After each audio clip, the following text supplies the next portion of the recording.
YCP అధినేత మాజీ ముఖ్యమంత్రి జగన్మోహన్ రెడ్డి మారిన మనిషిగా కనిపిస్తున్నారు.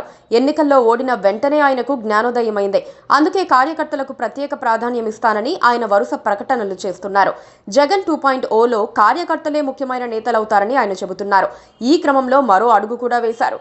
5 ఏళ్ల అధికారంలో ఓవరాక్షన్ చేసి ప్రజాధనాన్ని విపరీతంగా దండుకున్న నేతలను జగన్ పక్కన పెట్టేయాలని డిసైడ్ అయ్యారు. ఆ దిశగా వేగంగా చర్యలను కూడా ప్రారంభించారు.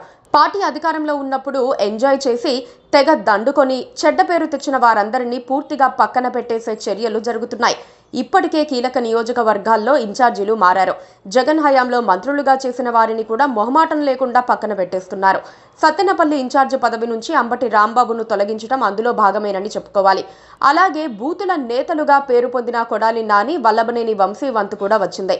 వంశీ అరెస్టు కావడంతో జగన్ రెడ్డి నెత్తిన కొంత బరువు తగ్గిందనే చెప్పాలి. ఆయన ప్లేస్లో గన్నవరం ఇన్ఛార్జిగా సుంకర పద్మశ్రీని నియమించబోతున్నారని సమాచారం.